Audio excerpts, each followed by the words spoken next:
Afternoon lunch కోసం మాదాపూర్‌లోని ఎల్లిపాయ కారం అనే రెస్టారెంట్‌కి అయితే తీసుకొచ్చారనమాట మా ఫ్రెండు.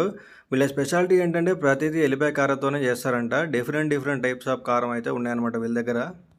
ఫస్ట్ ఐటెమ్ అయితే ఎల్లిపాయ కారం మటన్ కర్రీ, ఎల్లిపాయ కారం చికెన్ కర్రీ ఆర్డర్ చేసాము. వాటిలోకి పుల్కాలు, బటర్ నాన్‌లు చెప్పాము. చికెన్ కర్రీ అయితే మస్తుంది. మటన్‌లో కొంచెం ఎల్లిపాయ కారం ఎక్కువై ఎల్లిపాయ కారం టేస్టే కొడుతుంది. ఇక బటర్ నాన్‌లో అయితే వేడి వేడిగా నెయ్యేసుకొని తీసుకొచ్చారు. చాలా బాగా అనిపించింది. ఇక దాని తర్వాత ఒక నాన్ వెజ్ కాంబో చెప్పామనమాట. దీంట్లో ఒక స్టార్టరు, ఒక బిర్యానీ, ఒక కూల్ డ్రింకు, ఒక స్వీట్ కూడా వస్తుందనమాట. వీటి తర్వాత నాన్ వెజ్ కర్రీ కాంబో చెప్పాం. 3 చిన్న బౌల్స్‌లో ఒక ప్రాన్స్, మటను, చికెన్ కర్రీ దాంతోపాటు బగారా రైస్ తీసుకొస్తారనమాట. ఈ కర్రీస్ బాగున్నాయి. అలాగే బగారా రైస్ అయితే మస్తుందనమాట. ఇక బిర్యానీలో ఈ చికెన్ కూడా ఎల్లిపాయ కారంతో చేస్తారు. ఇది కూడా అయితే డిఫరెంట్‌గా అనిపించింది. మేము మొత్తం నలుగురం వెళ్లి 4 డిఫరెంట్ ఐటెమ్స్ ట్రై చేసామన్నమాట. బిల్లు 1700 అయింది.